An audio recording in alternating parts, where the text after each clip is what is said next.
I'm here with racing royalty and a dear friend, the legend that is Nick Savva. And would like to ask you a few questions, Nick, if that's okay. Yes, come on. First off, what is your most treasured Derby memory? I would say Westmacott, obviously, his style of running and what I thought would make an unbeatable marathon runner, and he was doing the impossible over a short distance of, and I would say he would be, because if he didn't get injured young, I would have put him over further distance, and I think he would stay unbeaten. Um, but he obviously, I think even anybody that understands greyhound racing would agree with me that he stands out of my uh, other champions.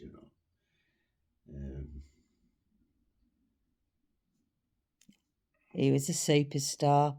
I was very fortunate to see him in the flesh, thankfully. And out of all the litters you've bred, what has been your favourite brood bitch? Out of The out of the litters that you've bred, which brood bitch do you think was your favourite brood bitch and litter? uh, that's a difficult question. Obviously, Mega Delight achieved the most, but I had a pitch years ago, Westmead Satin. I think if I put the right the right start dogs on her, she would have been the best, I think. But I was lucky from the beginning to start off with three pitches, and they all bred super dogs like Cricket Dance and Hacksaw, and even the next Flapping Bitch, she bred me a Westmead Villa. She was a Rhino Star.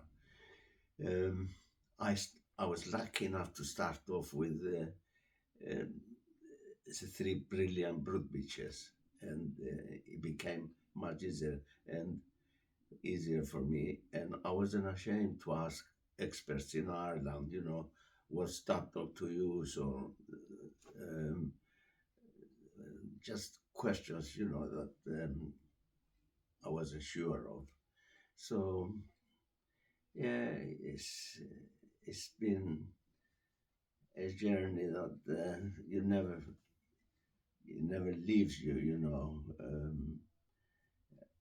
I was forced to go for breeding because I couldn't afford to buy ready races. I ran out of money because I went had to spend too much money at Westmead, and the only way was to produce my own, and it happened.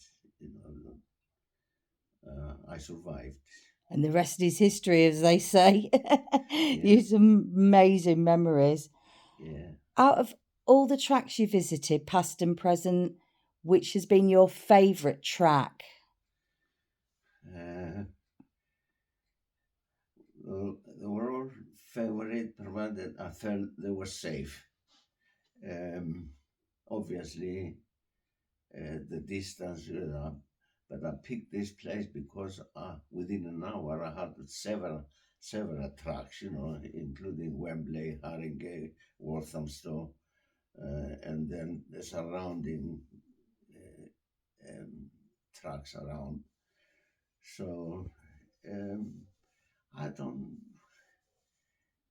I can't name one in particular. Obviously White City, but it had its faults. Even White City had its faults. It had a long run to the bend and a short run to the winning line, and flat bends, no bunking.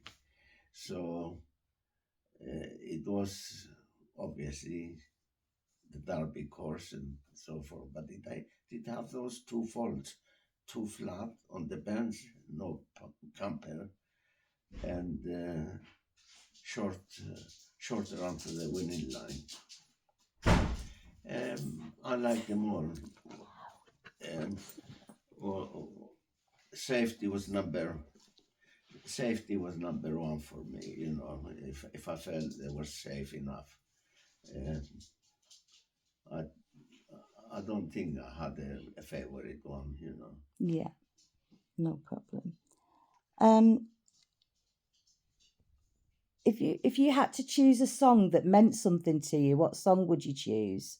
Sorry. A favorite song that would mean something to you. Do you have a favorite song that gives you a special memory? Song, music. Oh, no, not really. No. No. Not Simply the Best or anything like that for the Derby. Yes, that was traditional. You know. Yeah. Yeah. Brings back memories. Yes. Yeah. And if you could go back in time, what would you tell your younger self? What would you advise your younger self? Oh, it's difficult question to answer. Really, this sport is either take to it or you don't, and I just simply went flat out and became so interested in it that I committed more than I should have done. You know. Thank you. And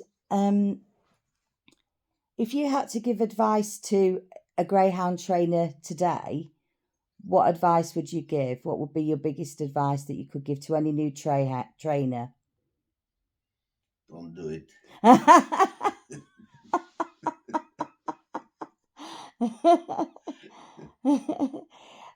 Obviously, you're a racing legend. Who did you look up to when you were first starting out? Who was your mentors or people that you admired?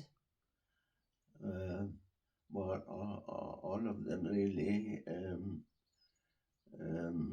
there was so many to uh, admire, you know, and so much professionalism, you know.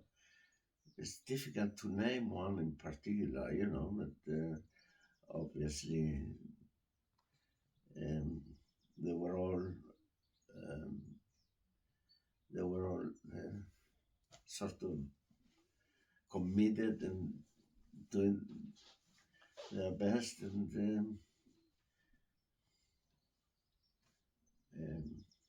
there was so many, you know. Who would you pick? Um, Yeah, a difficult question. Very difficult. Yeah. If you could change one thing about the sport now, what would it be? Very difficult question again. Um, I mean, what made it uh, so unpopular now? I do not know. Um, it's not an easy question to answer. You know. No, I understand. Um, and how do you see the future of the sport looking? It will change obviously if they arrive at so many tracks, which is going that way. It will settle as profitable dizziness and more enjoyable, I think. At the moment, we have that problem of what tracks are going to survive. But once that happens, I think we'll go back to normal and track. thrive. And obviously, this week we're going to see the Greyhound Derby final. What advice could you give to anybody that's got a dog in the final? What would you suggest to them for the? Would you suggest enjoy the week, take each day as it comes? Is there any advice you'd give to the Derby finalists? That's the only way to take it, and enjoy involvement and hope for the best. It's I never had a problem myself. I look forward to every year. Never had a good enough dog. It's always something to look forward to. And I forgot the question. Just what would you advise them to look forward to this week, or how to be for the final? Well, it is a case of enjoying what you do and you are taking on the best, and that's it. It's an annual commitment if you have the right animal. Absolutely, enjoy the thrill of the ride, basically. Yes. Well, that's all my questions. Thank you so much, and I'm sure we'll see you at a Derby final soon. Hopefully, we'll keep encouraging you. I hope so. Thank you, Nick. Thank you.